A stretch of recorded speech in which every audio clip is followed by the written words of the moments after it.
Esse texto, então, ele reflete bem essa ressaca dessa cultura que eu chamo de morangos mofados, ou seja, foram propostas ideias de construção de paraísos humanos a partir do potencial humano, da individualidade humana, mas o resultado disso é como se você desse uma poderosa mordida no morango mofado.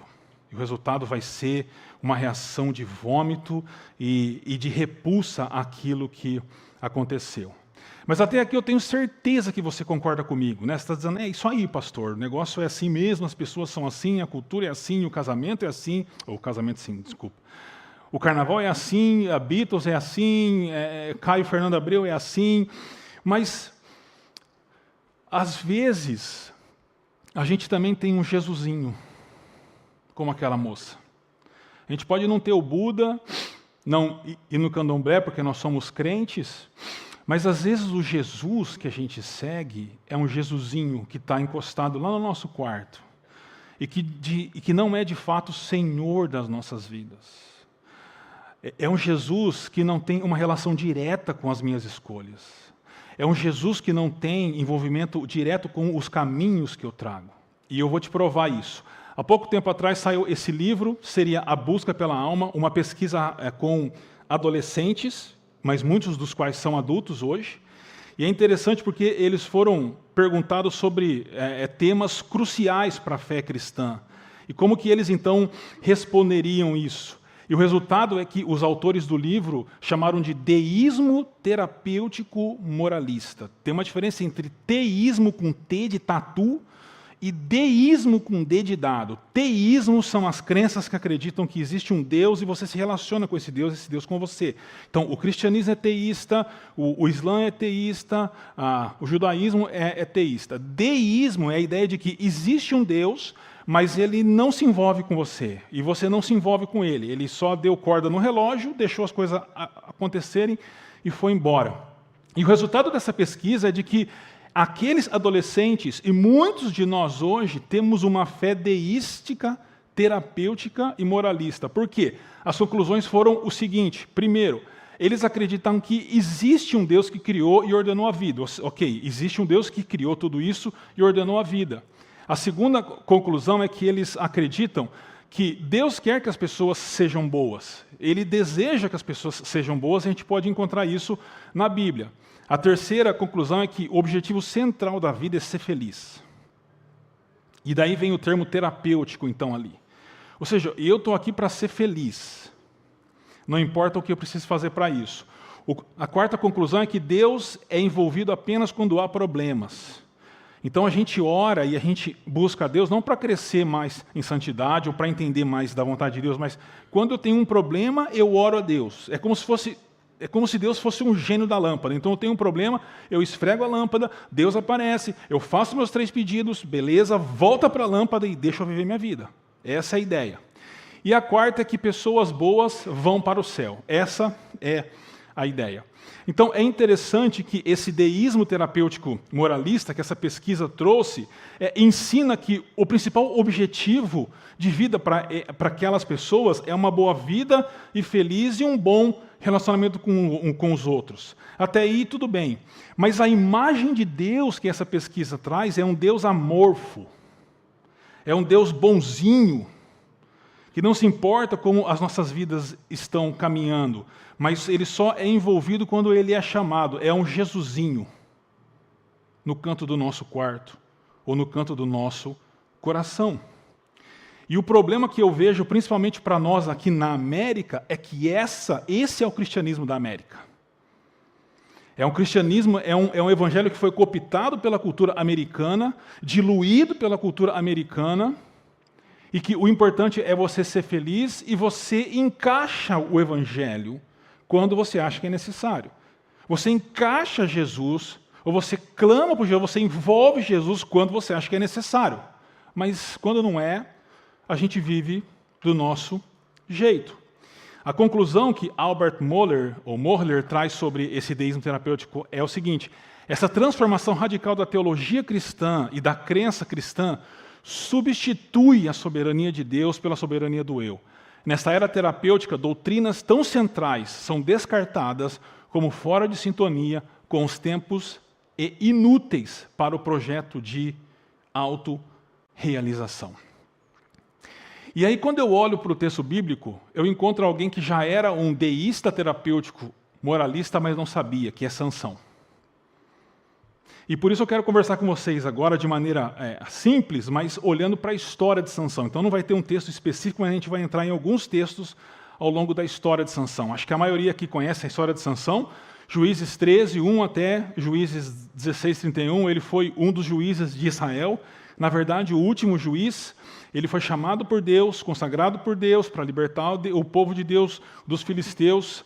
E ele tem uma história dramática e vai mostrando o declínio do povo de Deus ao longo daqueles anos. De maneira bem breve, uma introdução para você entender. Primeiro, o povo de Deus, ele era um povo que sofria a profunda influência dos seus vizinhos e estava sob a escravidão dos filisteus. E a situação cultural, social e espiritual no tempo dos juízes é resumido várias vezes ao longo do livro. Por exemplo, no final do livro, quando diz, naquela época não havia rei em Israel, cada um fazia o que lhe parecia certo. Se a gente trocar naquela época para hoje, você acha que funciona? Funciona, né? Hoje não há rei em Boston, em Grand Rapids, nos Estados Unidos, no Brasil. Cada um faz o que lhe parece certo. Então, há um clamor para a chegada de um rei que vai passar a governar as pessoas, porque o povo de Deus, naquele tempo, por causa dessa influência, se acomodou à situação que vivia. E Israel, então, definiu seus valores e princípios conforme seus interesses. Por isso, não havia rei e eles viviam do jeito que eles queriam. Então, o povo de Israel, como eu disse, estava debaixo da opressão dos filisteus, os inimigos. Logo no capítulo 13, versículo 1, ele diz isso. E aí surge Sansão na história como o nascimento milagroso. A mãe de Sansão era estéril, uma história que depois vai se repetir com Samuel, uma história que depois vai se repetir com João Batista, por exemplo. Ela era estéril, mas acontece um nascimento milagroso de Sansão. E é interessante que Sansão, então, ele é consagrado a Deus para o voto de Nazireu, que era um voto que se tinha no Antigo Testamento para algumas pessoas que deveriam se consagrar completamente a Deus e viver constantemente na presença de Deus. Então, por causa disso, ele não podia cortar o cabelo. Por causa disso, tanto a mãe quanto ele não podiam beber da videira, ou seja, beber bebida fermentada, e também ele não podia tocar em cadáveres, o que vai lançar luz da história de Sansão mais para frente. Mas quando a gente olha para a história de Sansão, a gente pode concluir já de antemão que a história de Sansão é famosa por sua combinação explosiva de sexo, violência, morte e poder. O personagem é o mais imperfeito e fraco do livro todo, embora fosse um homem forte fisicamente, porque ele era um homem violento, impulsivo, libidinoso, infantil e egoísta. Por isso eu queria pontuar 3 características de Sansão que têm a ver com 3 características das pessoas hoje que são deístas terapêuticas também. A primeira característica que a gente vê quando a gente lê a história de Sansão é a impulsividade. Sansão ele age com impulsividade o tempo todo. E isso significa, primeiro, que ele é guiado pelos seus olhos e não por sua fé. Então, por exemplo, o texto diz em 14:1-2, Sansão desceu a Tímina e viu ali uma mulher do povo filisteu. Quando voltou para casa, disse a seu pai e sua mãe, vi uma mulher filisteia em Tímina, consigam essa mulher para mim. Isso também vai acontecer no capítulo 15, versículo 1, quando Sansão vê uma prostituta e ele se interessa por ela e vai atrás. Ou seja, Sansão ele era uma pessoa impulsiva guiada por seus olhos. A impulsividade também de Sansão, a gente pode ver quando ele é orientado pelo seu próprio entendimento. Então, por exemplo, Juízes 14:3 diz, quando Sansão diz, consiga aquela mulher para mim, é ela que me agrada. Literalmente é ela que me agrada os olhos. E mais para frente, o texto diz, naqueles dias, ou melhor, a conclusão que eu li do livro de Juízes é: naqueles dias não havia rei em Israel, porém cada um fazia o que parecia certo aos seus olhos. Ou seja, as pessoas eram guiadas pelo seu próprio entendimento, elas faziam o que era certo aos seus próprios olhos, e Sansão era um exemplo disso. Ele era impulsivo e guiado só por aquilo que estava diante dos seus olhos e que lhes interessava. E ele também era guiado por paixões. Então, Juízes 16:4 diz: depois dessas coisas ele se apaixonou por uma mulher do vale de Soreque, chamado Dalila. Sansão é um exemplo de uma pessoa guiada por desejos sexuais, por desejos desenfreados, por desejos pecaminosos. Então, a primeira característica de Sansão aqui é a impulsividade.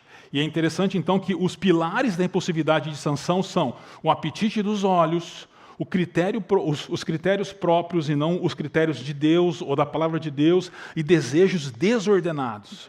E aí Sansão é guiado por uma impulsividade assim.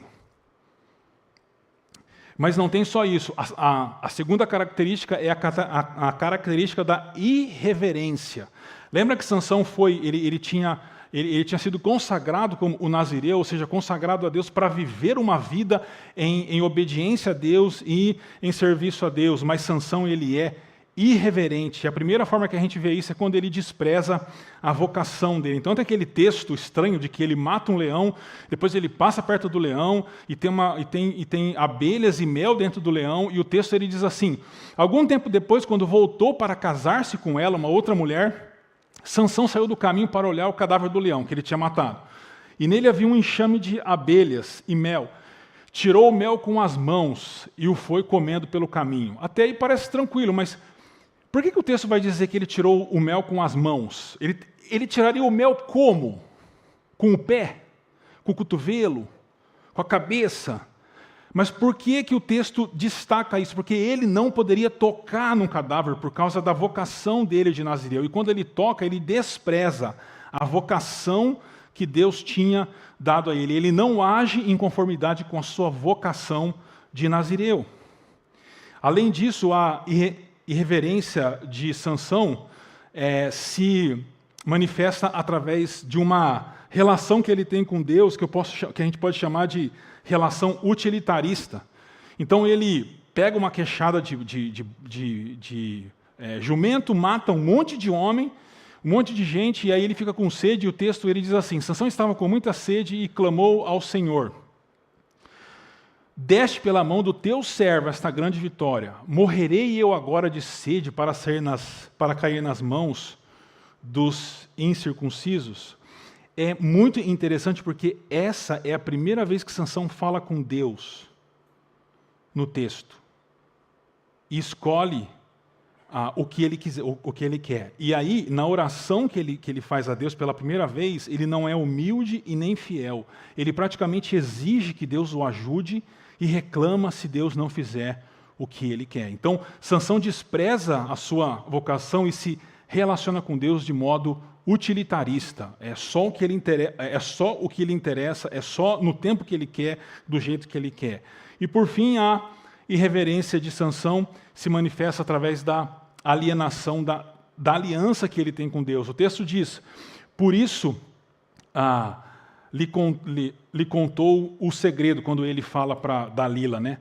Jamais se passou navalha na minha cabeça, disse ele, pois sou nazireu, literalmente de Deus, desde o ventre materno. É interessante que Sansão, até o final da sua vida, ele não usa o nome pactual de Deus, que é o nome de Yahvé. Ele só usa o nome mais comum de Deus, né, que seria a tradução de Elohim, que está Deus aí. Ele não usa, então, o nome do pacto de Deus. E o relacionamento que ele tem com Deus é distante e frio, porque ele está alienado à aliança que Deus tem com o seu povo. Então, Sansão despreza quem se relaciona de modo utilitarista com Deus e sem consciência da aliança. Então, falando da irreverência de Sansão, a gente pode definir que os pilares são o desprezo da vocação, relação utilitarista com Deus e alienação da aliança que ele tem com Deus. E por fim, a última característica de Sansão, eu diria que é a soberba. Então, por exemplo, em Juízes 16:20 diz assim: ele acordou quando ele estava lá conversando com com a Dalila, e a Dalila estava tentando descobrir qual era o segredo da força dele, e uma das vezes diz, ele acordou do sono e pensou, sairei antes e me livrarei, porque ela fez uma armadilha de descobrir qual era a fonte da força, agir para que tirasse aquela força e chamassem os filisteus, e aí acordava ele dizendo, nossa, Sansão, os caras estão aqui para te pegar. E aí ele acordava e dizia, sairei como antes e me livrarei. Ou seja, Sansão ele é tolo, porque ele se julga autônomo. Ele acha que, ele entendia então que ele poderia resolver seus próprios problemas, ele poderia lidar com todas as coisas sem se relacionar diretamente com Deus.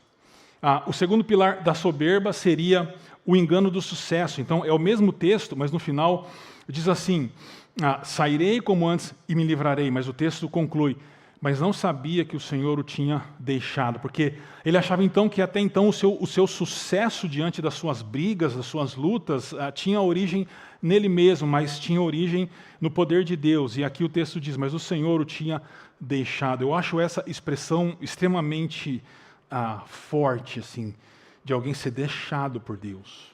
E é o caso de Sansão. O Senhor o deixou, porque Sansão usava as bênçãos divinas como razão para se esquecer do próprio autor das bênçãos.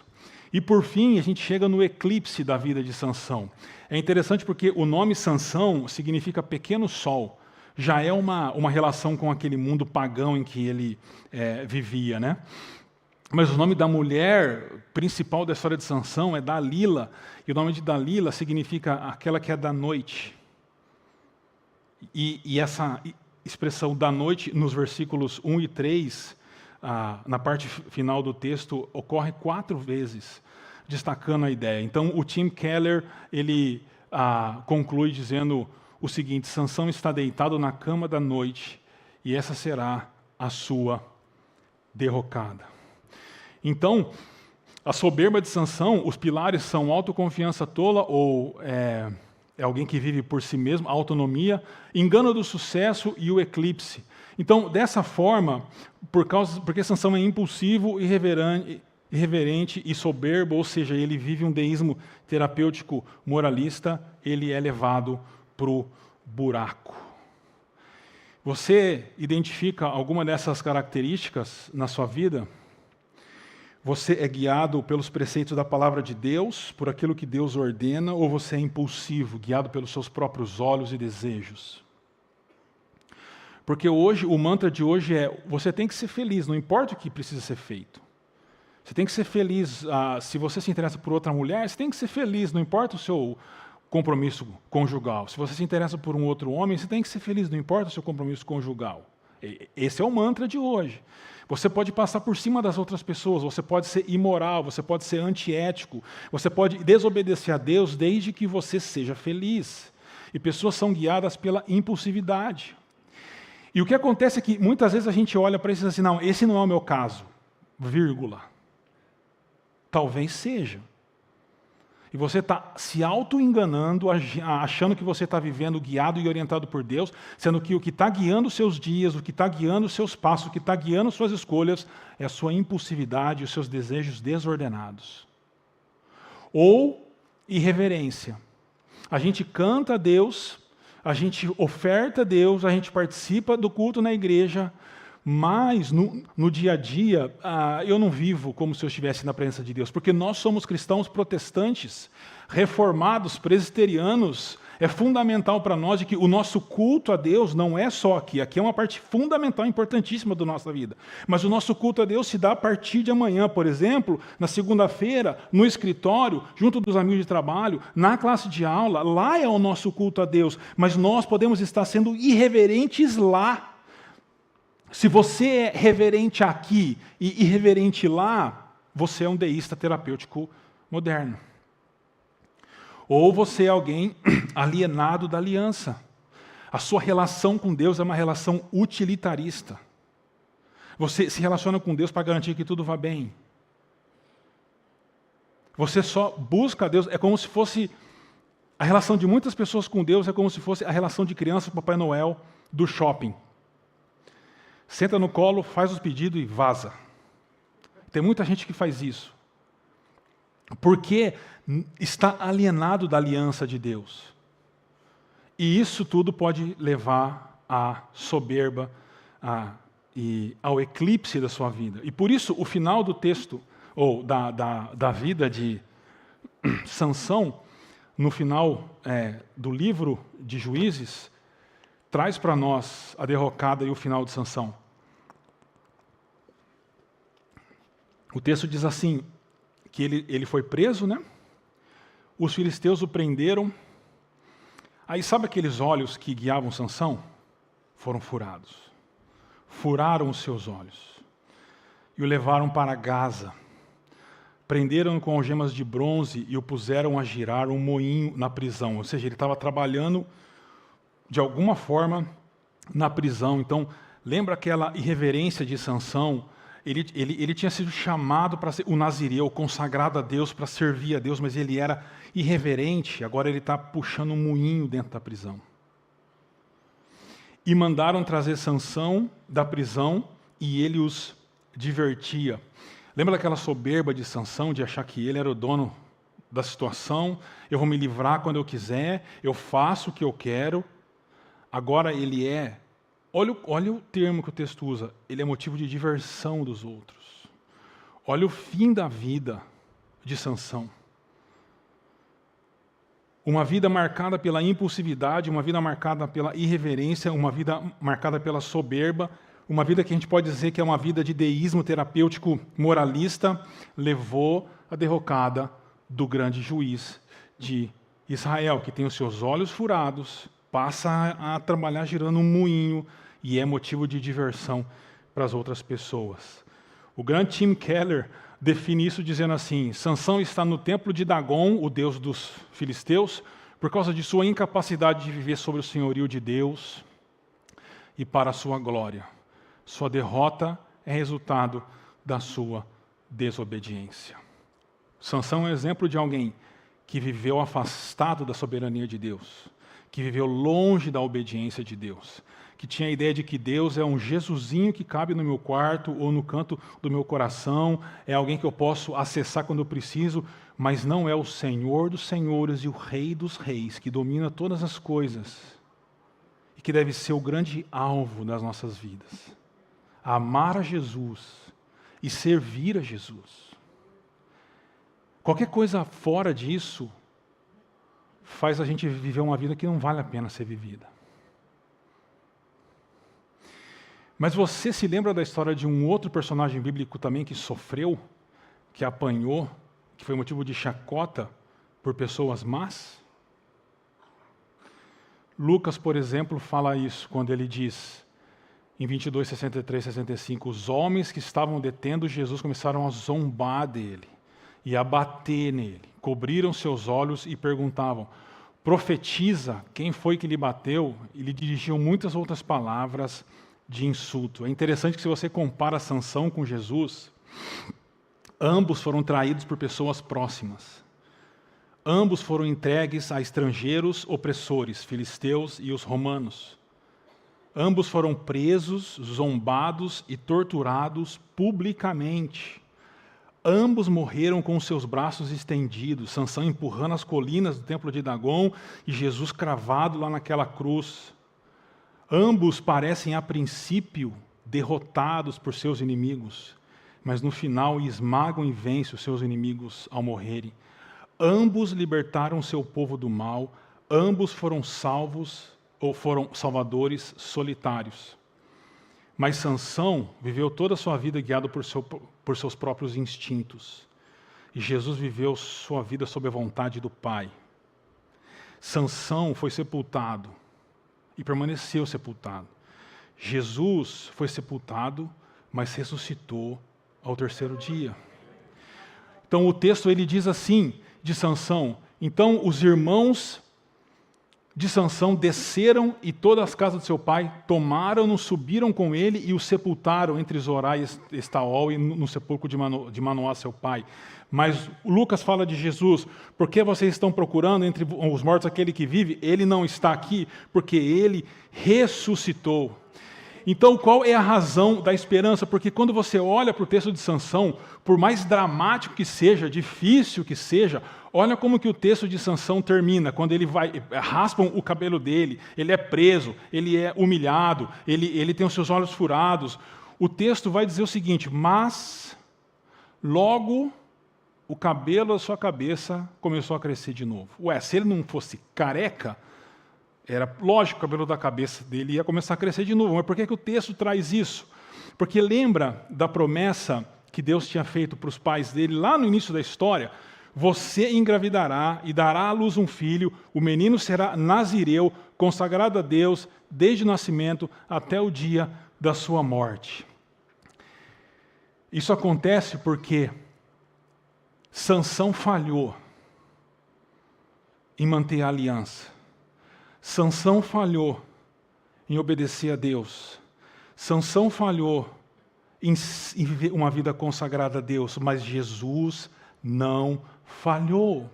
Jesus viveu uma vida de submissão ao Pai. Jesus viveu uma vida de obediência ao Pai. Jesus cumpriu a missão que recebeu. Mas assim como Sansão foi morto por torturadores, foi julgado, foi zombado, foi alvo de escárnio e foi morto por isso, sem merecer. Mas Jesus, diferente de Sansão, morreu sem merecer e foi ressuscitado ao terceiro dia. E essa esperança não é só a nossa esperança, era a esperança do próprio Sansão, porque no final da vida de Sansão ele foi encontrado.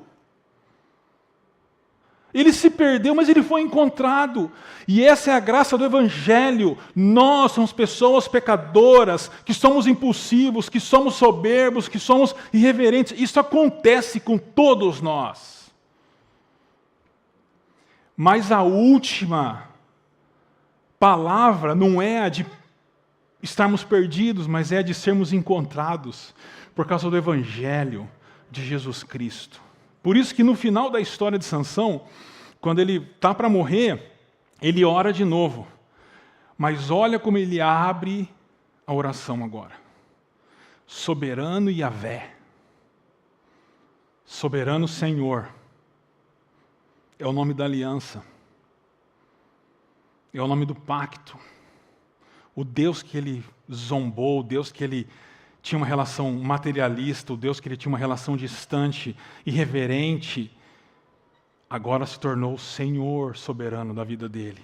Lembra-te de mim, ó Deus, eu te suplico, dá-me forças mais uma vez e faz com que eu me vingue dos filisteus por causa dos meus 2 olhos. Ele continua meio pecador, falando dos olhos dele, todo mundo é assim, mas o mais importante aqui é que ele diz o seguinte: ele ora a Deus no finalzinho da sua vida, quando ele vai derrubar os pilastras, aquilo vai vir tudo para baixo, e ele vai morrer, e ele vai se sacrificar para a salvação do seu povo.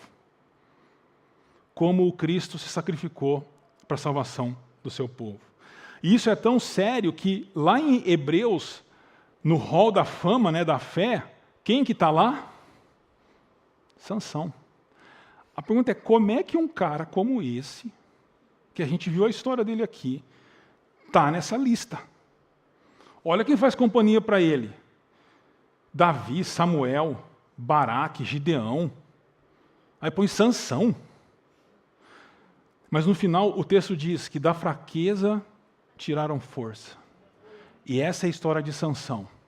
Alguém que se perdeu profundamente, que viveu longe de Deus, foi guiado por seus impulsos, irreverência e soberba. Mas que Deus, na sua misericórdia, o encontrou e o redimiu e o usou para cumprir os seus planos. Por isso, David Jackman diz o seguinte: a narrativa sobre Sansão começa com um homem forte que se mostra fraco e termina com um homem fraco que se mostra forte. Por quê? Porque agora a força não era mais dele. A força agora era do próprio Deus. De acordo com uma leitura sacramental, que eu gosto muito da Bíblia, Cristo encontrou Sansão no templo de Dagon e o transformou profundamente nos últimos minutos da sua vida. E o mesmo Cristo é aquele que nos encontra hoje. Quando nós estamos perdidos, vivendo esse deísmo terapêutico, moralista, nos encontra e nos ajuda a entender realmente o que é o Evangelho e a razão pela qual nós estamos aqui. E hoje pode ser o momento, irmão, irmã, que você se deu conta de que você está naqueles caminhos de sanção. E hoje pode ser o momento em que você vai ser encontrado pelo próprio Cristo. Eu termino com uma história muito interessante que eu gosto sempre de lembrar. De algumas décadas atrás, na Inglaterra, o texto diz assim, o oficial Peter Hanlon estava fazendo sua ronda noturna, como de costume, nas ruas inglesas, há algum tempo atrás, e de repente ele ouviu um choro angustiado que vinha de algum local próximo.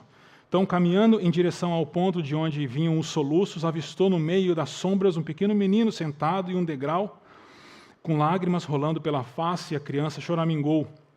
Eu estou perdido, leve-me de volta para casa. O policial, então, enumerou vários nomes de ruas, procurando descobrir onde o menino morava, mas foi em vão. Então, repetiu os nomes de lojas, hotéis da área, mas tudo sem sucesso. Foi então que ele se lembrou que havia uma igreja com uma grande cruz no centro, bem na frente da igreja. Então, ele perguntou ao menino, você mora perto da igreja com uma grande cruz na frente? O rosto do menino logo mostrou um grande brilho e ele respondeu, sim, leve-me para a cruz, que lá eu acho o caminho de volta para casa. O nosso caminho de volta passa pela cruz de Jesus e pela sua ressurreição. Por isso, para terminar, uns desafios para você refletir e praticar. Primeiro, viva orientado pela palavra de Deus e não guiado pelos apetites dos seus olhos, por critérios próprios ou desejos desordenados, mas orientado pela palavra de Deus. O segundo é, viva em reverência diante de Deus, não desprezando a sua vocação, porque se você está em Cristo, você é vocacionado. Não despreze a sua vocação, não tenha uma relação utilitarista com Deus e não se aliene da aliança, ficando longe de Deus, mas vive em reverência diante de Deus, tanto no domingo, quanto na segunda, na terça, na quarta, na quinta e assim por diante. E por fim, viva confiando em Deus, não tenha uma autoconfiança tola, não viva de forma autônoma, não viva enganado pelo sucesso, que vai te levar ao eclipse da sua vida, mas viva confiando em Deus. Nós podemos nos perder, mas nós somos encontrados por causa do Evangelho de Jesus Cristo, que morreu e ressuscitou por nós. Você ora comigo? Pai querido, obrigado pela Tua palavra e obrigado porque a história de Sansão é a história de tanta gente hoje, Senhor. É a minha história. Eu tenho certeza que é a história de tanta gente aqui. Nós somos guiados pelos nossos olhos, pela nossa impulsividade, nós somos muitas vezes irreverentes, Senhor, fazemos dicotomia de quando estamos servindo o Senhor e não, ou não. Senhor, e nós muitas vezes nos fiamos em nós mesmos, Senhor, nossas limitações. E isso nos leva, Senhor, ao eclipse das nossas vidas, Pai. Mas o Senhor não nos abandona à nossa própria sorte, porque em Jesus o Senhor veio nos alcançar. E o seu filho morreu como Sansão, mas não viveu a vida de Sansão. Viveu uma vida santa, perfeita. E o seu filho também não permaneceu morto, mas ressuscitou ao terceiro dia. Eu oro pedindo que hoje, nesta manhã, se pessoas estão perdidas, Senhor, sejam encontradas pelo Senhor. Sejam reencontradas pelo Senhor. E que experimentem a doçura e a alegria do Evangelho de Jesus Cristo. Eu oro em nome do Senhor Jesus. Amém, Pai. No mundo busquei, mas não preencheu-me. Canções tão vazias, tesouros que um dia se consumarão. Então você veio e me trouxe pra perto, e todo desejo é satisfeito em teu amor. Não há nada, nada melhor, não há nada, nada melhor, não há nada, nada melhor que o meu Deus. Eu não tenho medo, expor minhas fraquezas, feitos espalhas, vou esconder, um amigo encontrei. O que ele é? Deus das montanhas, é o Deus dos vales, e não há lugar que a tua graça não possa deixar. Não há nada,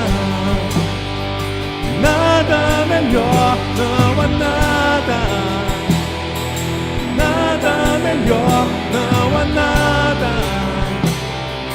nada melhor que o meu Deus. Não há nada, Senhor, não há nada, nada melhor, não há nada, nada melhor, não há nada, nada melhor que o meu Deus.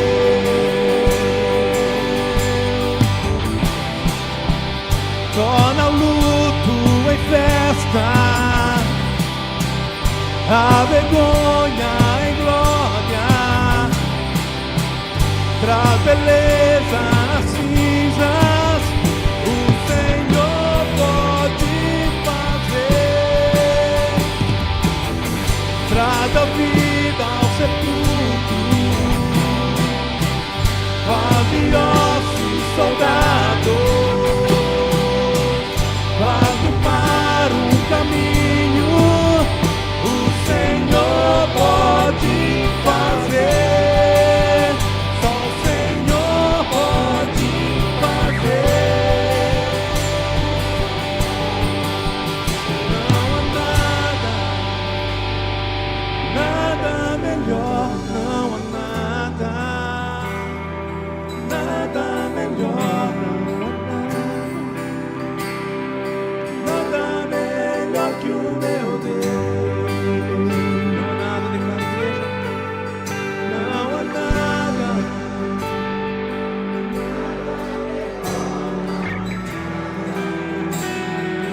nada melhor, nada melhor que o meu Deus. Obrigado, Senhor, tu és bom. Obrigado que o Senhor tirou-nos quando estávamos perdidos e nos deu nova vida em Cristo Jesus. Poder sentar, queridos, por gentileza. Quero chamar o pastor Rodrigo aqui à frente, com sua esposa, seus filhos.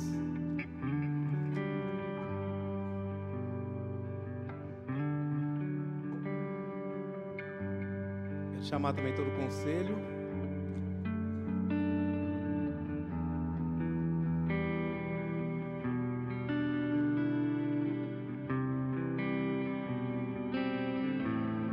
Que coisa maravilhosa, hein, pastor? É todo dia que você faz 30 anos, hein? Bênção demais, que coisa boa. Deixa eu pegar minha Bíblia aqui.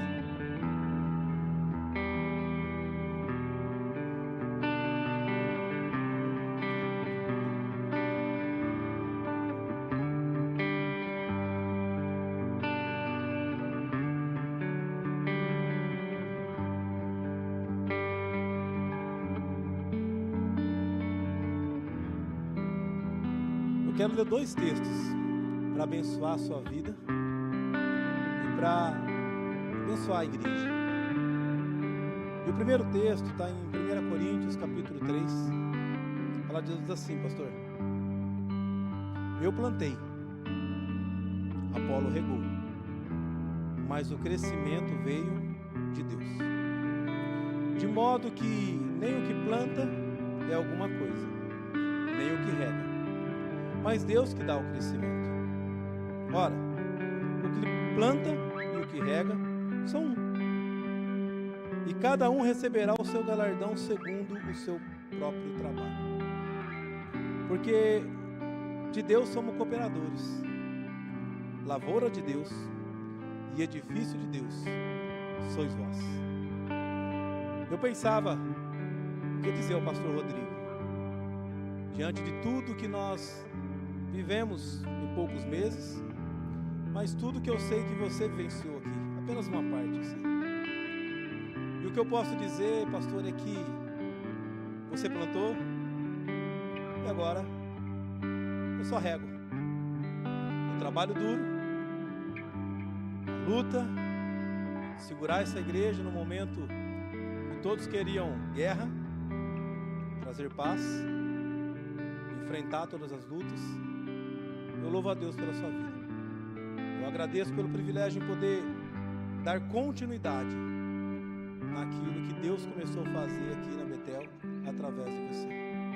Uma coisa é verdade que muitos disseram ali: você foi usado por Deus para conduzir essa igreja ao centro da palavra de Deus. E eu acho que esse é o maior serviço que um pastor pode fazer. E você colocou a regra lá no alto. E agora eu oro para Deus me capacitar para que a gente continue com essa regra lá em cima. E conto com a sua ajuda. Como a gente sempre tem dito e comunicamos à igreja, isso não é uma despedida. Eu e alguns irmãos estamos despedindo do pastor Rodrigo. Eu não estou despedindo do pastor Rodrigo. O pastor Rodrigo continua caminhando conosco. Nós estamos apenas expressando em nosso culto gratidão por esses 2 anos que ele esteve à frente desta igreja.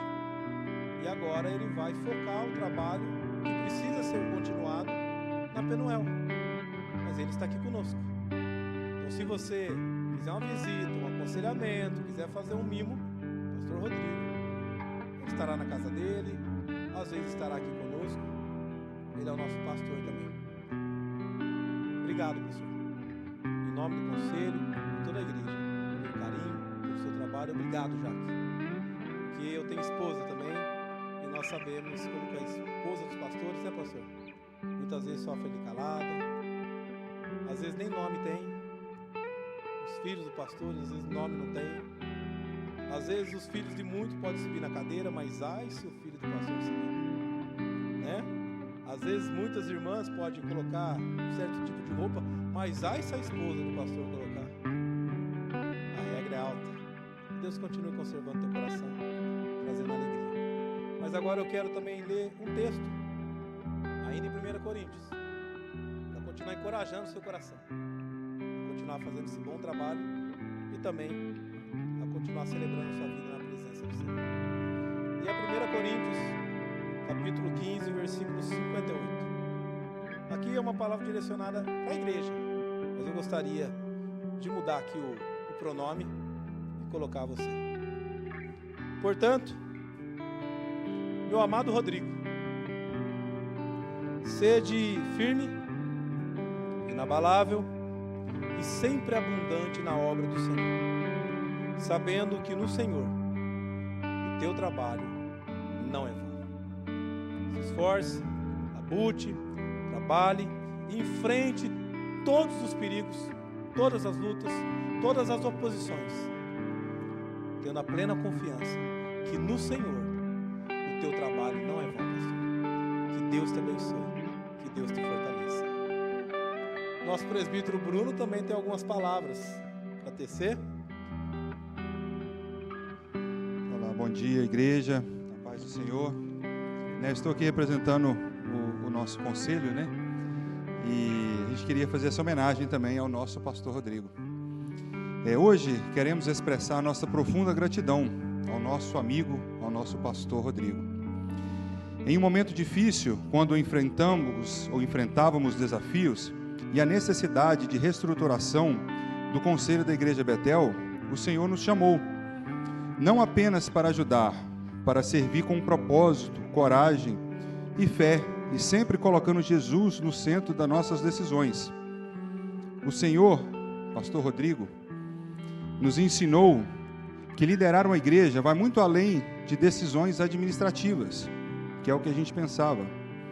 Aprendemos que administrar a casa de Deus exige sabedoria, exige caráter, principalmente oração e a responsabilidade diante do Senhor. O Senhor, pastor Rodrigo, nos ensinou que através da palavra, que tudo deve ser feito com ordem, temor e amor.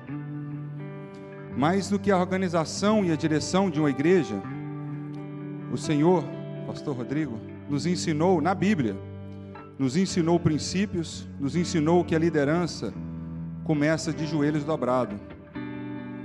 A sua firmeza em momentos de pressão, sua confiança em Deus, quando tudo parecia não haver respostas, e o seu compromisso com a verdade nos marcaram profundamente. A Igreja Betel não passou apenas por uma reestruturação administrativa, passou por um crescimento espiritual. Nós aprendemos a estudar a Bíblia. Somos gratos por sua coragem de nos chamar, de confiar em nós, por nos ensinar a servir melhor ao reino de Deus. Que o Senhor continue fortalecendo a sua vida, a vida da sua família, o seu ministério. Que a graça de Deus o acompanhe em todo o seu caminho. E tudo que foi plantado produza frutos duradouros. Com muito respeito e gratidão do seu conselho. E a gente tem uma lembrancinha aqui também do conselho da igreja para o Senhor e para a sua casa.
É muito mais fácil pregar.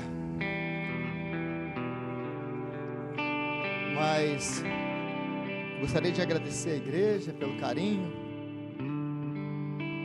Mas como já foi lido aqui, e eu creio que já deixei muitas e muitas vezes muito claro, meus irmãos, não existe grande homem de Deus. Eu só sou um miserável que Deus, na grande graça dele, usou. Eu não sou nenhum tipo de super-herói, o super-herói é Cristo. Talvez você não saiba disso, mas diante do Senhor eu orei: Senhor, eu não sou capaz, Senhor, manda outro. Eu não posso fazer isso. Mas Deus é gracioso. Eu não sou nada do que vocês pensam que eu sou, forte e Gente, eu quis sair disso. O Senhor não deixou. É você mesmo.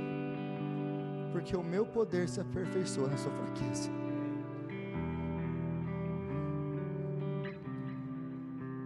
O que nós fazemos, meus irmãos, e quando eu falo para vocês, nós somos pessoas que só andam com duas teclas. É oração e Bíblia, oração e Bíblia, oração e Bíblia. O que sustentou essa igreja durante 2 anos não foi eu, e não foi nada em mim, não foi nenhum de nós. O que sustentou essa igreja foi a oração e a Bíblia. E ela vai continuar sustentando enquanto essa igreja se permanecer na oração e na Bíblia. porque o poder não está em nós, está em Cristo Jesus, o nosso Senhor.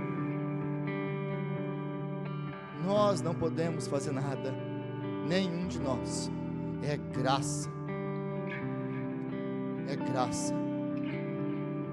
Então, seja lá quem plantou, quem regou, quem dá o crescimento é o Senhor. E essa igreja não é de pastor nenhum, ela é de Cristo. Eu não morri por essa igreja, Cristo morreu. Não importa quem vai estar aqui, se daqui a pouco o pastor Wagner vai e vem outro, não importa. Se eu vou e vem outro, não importa. O que importa é que Cristo continua guiando a sua igreja. E Ele continua levantando homens como nós, que tem esse privilégio de ser chamado de pastor. Meus irmãos, eu não mereço esse título antes do meu nome. Sabe por que eu não ligo de você me chamar de Rodrigo? Porque quando eu escuto esse nome, quando eu escuto esse título, eu tremo diante do Senhor. Pastor, eu não sou digno a pastorear esse grande rebanho. Senhor, eu não sou digno e eu não sou capaz de pastorear esse grande rebanho. Mas Deus então pega os que nada são, as coisas loucas e fracas desse mundo, e usa com um único propósito, para que o nome dele seja glorificado. Então não é o pastor Rodrigo, o pastor Wagner, o conselho, é Cristo, e sempre vai ser Ele. Então, meus irmãos, eu fico honrado com todos os elogios, com toda a demonstração de carinho, mas só tem um que merece, Ele. E eu quero glorificar o nome dEle hoje, que tem sustentado essa igreja, que tem sustentado a minha vida. Obrigado pelo apoio de todos vocês. Eu não queria passar também esse momento de deixar de honrar minha esposa, a minha família, que tantas e tantas vezes abriram mão de estar comigo, com o pai, com o marido em casa, que não sabiam do que estava acontecendo, mas sabiam o que estava acontecendo, e continuaram lá comigo. Obrigado. Obrigado, igreja. É um prazer pastorear vocês. É uma alegria muito grande. E eu amo muito vocês. Muito.